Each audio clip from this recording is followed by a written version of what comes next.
Hi there, and welcome to another Summit Chat.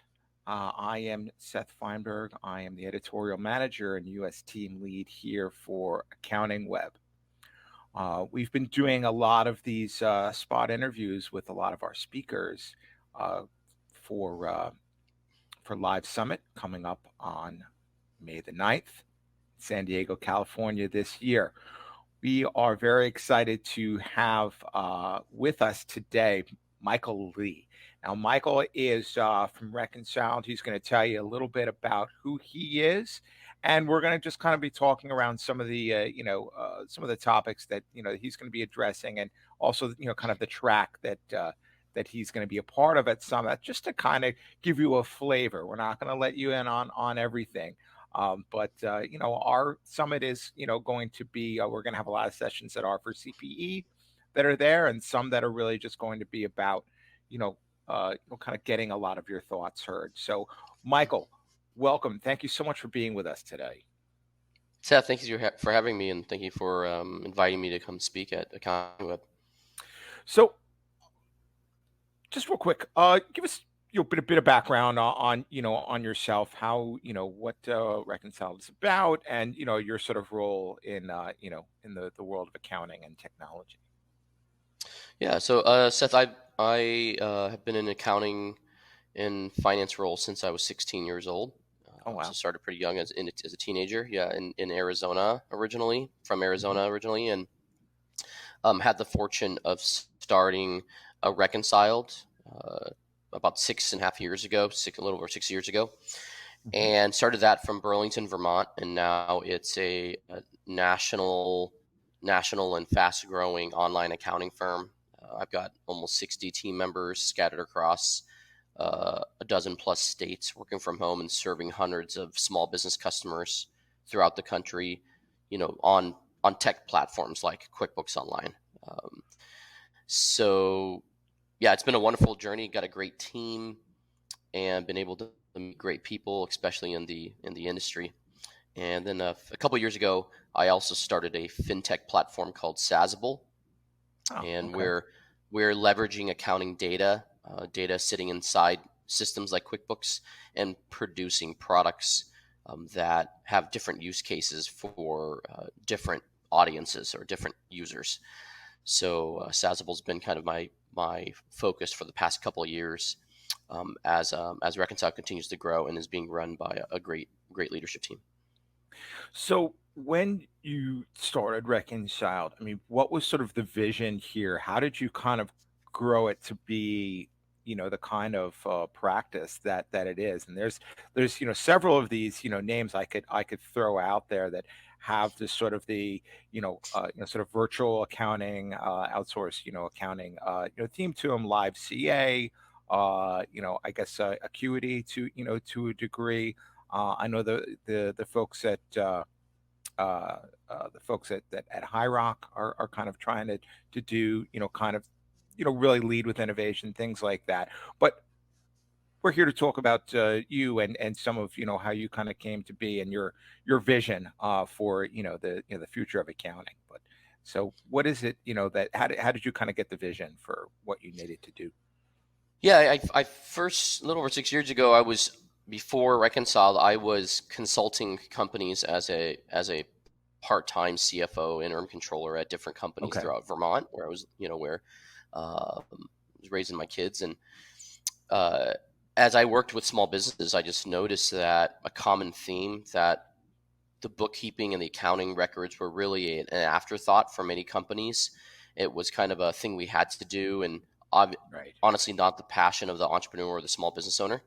So Sure. I kind of sat down after doing that for several years and went, hey, I think I can solve this problem, and not only here in Vermont but also nationally, if I build the right team and brand it the right way. And I also looked into the market and realized, wow, the market, like any other industry that has a variety of options, no, there really is no clear market leader or brand that owns the space, or even top 3 or 4 brands that own the space on online accounting or online bookkeeping services for small business. So that big vision for me was established when after I started. shortly after I started, I attended the QuickBooks Connect conference that Intuit was hosting, Oh yeah, and I've that been really to pretty broadened. much all of them. Yeah, that They've been really great. broadened my horizon, really broadened my vision for what I could build and what Okay. me and my team could build with Reconciled. And so that began on us on the fast track of growing very quickly once I really saw the vision that we could establish a brand and grow very fast. And we really rode the wave of the growth of cloud accounting technology. Sure. It sounds like you kind of came in like right it as it was kind of cresting, and Mhm. now it's just kind of like, would you say that, it's hard to even refer to it as cloud accounting anymore? Like this is just how most accounting is done these days. I would say that might that could be an assumed belief by those of us in the industry and attending these Hmm. conferences and Hmm. keeping up on the latest. But the reality is, Reconciled's done actually 2 acquisitions in the past 15 months Hmm. of more traditional firms, or probably, I would say more forward thinking traditional firms. And the Hmm. reality is, most firms that I know of, and especially smaller mom and pop firms that are $1 million a year in revenue, small team, single or a couple of owners, they're still servicing clients on QuickBooks Desktop and on non-cloud based technical technology solutions. That is a reality that Hmm. most of the industry still has not moved to the cloud. I'm well aware. And yeah, and so it might sound like the norm, especially for new businesses and new companies starting, but the majority of firm owners I meet and I go and that I'm talking to about purchasing, they are not fully converted to the cloud. And some of them haven't even started the journey because the lift for them is too big with the systems they've established from an IT perspective internally, and they see Reconciled as an attractive option to partner with to get them converted into the cloud. So yeah, so you'd think that would be the norm, and the reality is it's still not the norm right now. It's pretty amazing in Yeah. 2022.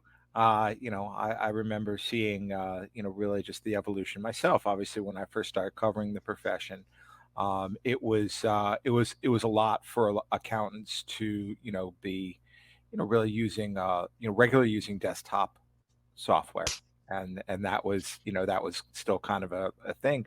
So you're in a track at Summit called Innovating for the Future. Now, when we thought about this, you know, obviously we know that there's still a lot of firms and a lot of businesses that have not, fully embraced, cloud computing and automation. But with technology changing, uh, the accounting landscape really on a daily basis today, business leaders, they need all that the help that they can get to kind of get their firms to stay on top of the game. And with this track, we're kind of looking to obviously just kind of give a flavor, but also look to what's coming next. And what's coming next really are fintech trends that are really going to help shape a practice for really for years to come. Now, I know for a lot of firms, they're just kind of thinking, man, I just want to get through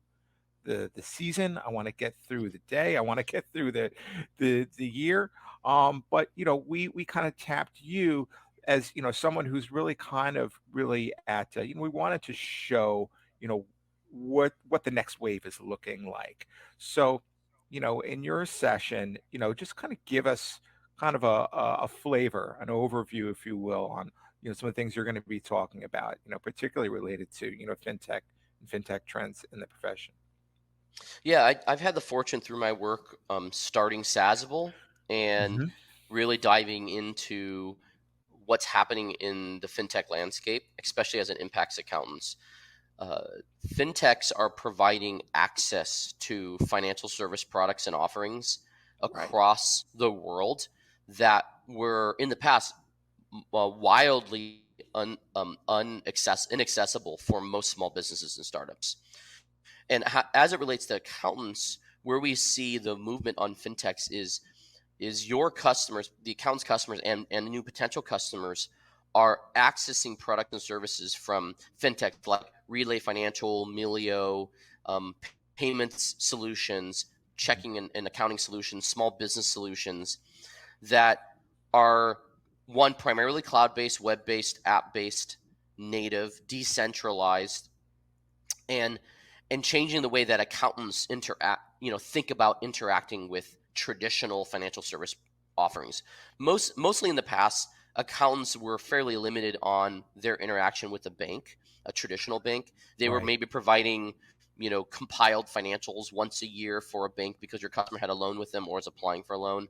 Um, but that was about It's it. And usually the maybe, scenario, right? yeah, yeah, that's usually the scenario. And maybe you had a relationship with the customer's bank officer. Mhm. Now the demand from customers is that accountants have their data accessible in the cloud in real time, that they're able to share that data as they do the bookkeeping with their banker or their financial services offering, that the accountant's accounting software is actually downloading in real time the banking data or the credit card data and the financial services data and leveraging that for real time bookkeeping and accounting services, but also that an accountant is bridging and crossing into the gap or the line of how can I leverage this data to help my customer think smarter. Your customers are accessing financial products even without you knowing. They're coming after the fact to the accountant saying, "Oh, I got this loan online. I opened this new bank account online. I'm deciding to do tax services online or sales tax services online, you name it." And so there's an impact to accountants, our work in a real time basis. And instead of waiting at the end of the year to figure out, well, what did the client do this past year, and how's it going to impact the tax return I'm doing, you as an accountant, us as accountants, get to be on the forefront of engaging the customer and actually introducing products to them that not only would serve them better, but would serve us better in the profession. Because the reality is there are going to be products out there that love to get the feedback of accountants and are actually going to shape the product around our service offerings. And then there's going to be products out there that don't care about us at all. And I would rather see accountants involved in the creation of product, involved in how a customer chooses the vendors, the fintech vendors they're going to interact with our input That's a versus not that's a having our good input point. at all. Yeah, and so that's a great point that you made because I think a lot of look, the profession that we see, it's kind of twofold. I think there's a couple of camps. There's a camp of folks that are, such as yourselves, leading, and they're kind of really at that upper edge, but that's kind of the minority right now. Most accountants feel like they are being led or being pushed in a way by clients, by the changing business environment overall, even by the sheer amount of apps and things that work with their core accounting, and they're just like, I just don't know really where to go. Now, I know this isn't specifically what your session is going to cover, but it's interesting that you're going to have a session that is really going to help accountants to maybe kind of take the reins a bit more. But I don't want to put words in your mouth. I want to just maybe my next question is, you know if you kind of drew a circle around one thing you want accountants to and really take from your session at Summit, what would it be? Yeah, I think I want them to walk away with one, an understanding of the opportunities in the fintech landscape for their accounting firm and for their Mhm. customers, and two, how they can take advantage of that opportunity to actually create a better customer experience for their firm. The reality is the expectation of customers on being a customer experience first approach to services and a product is a reality. And Yes. almost every single major fast growing company and startup and software company, even in the accounting space, is prioritizing the customer experience. And so accounting firms really need to think about that, is what does that customer experience look like? How do we make our services more like product?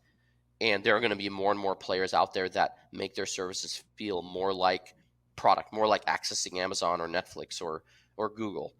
And your customers, more and more of your customers are going to come and demand that, and your new customers in the future are going to think that that's the default. That's how firms should be interacting. And so I want the audience from my session to walk away understanding that, and thinking through what's the one next step I can take Yeah. to transform. And I'll be providing some tangible next steps in the session for firms at a variety of levels, whether they're literally still on the beginning of the cloud journey versus those that are pioneers and thinking, okay, how do I get involved in the actual fintech landscape now that I'm in the forefront of cloud technology?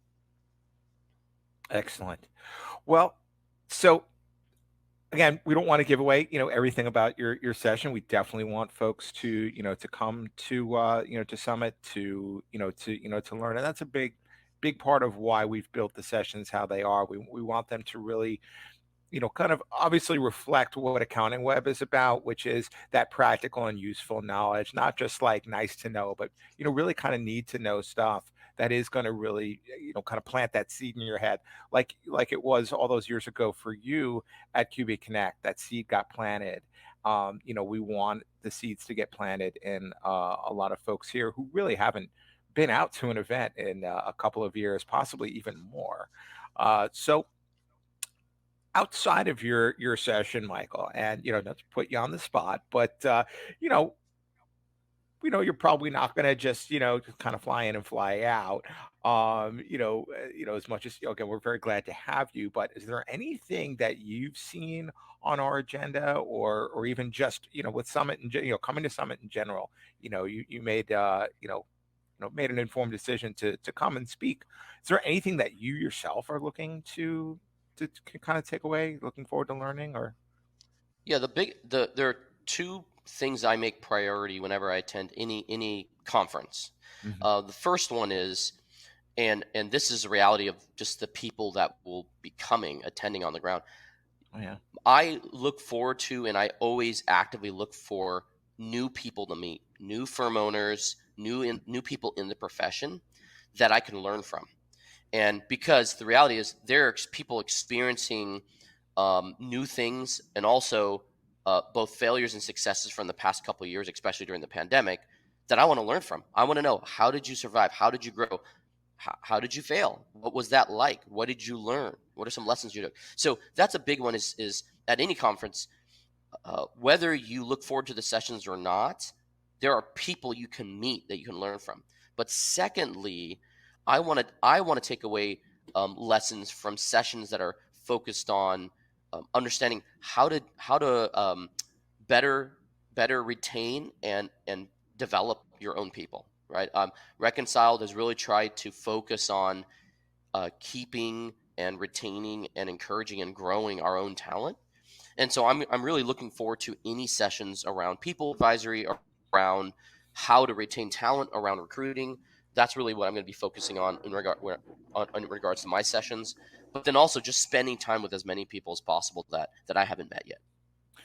Well, we feel that we're going to have a a good mix of folks who are are there, and the size of the conference and the focus of the conference itself is going to be such that you know we're going to have a lot of opportunities to network, a lot of opportunities for at least everyone to have met everyone there at Yeah. least once through.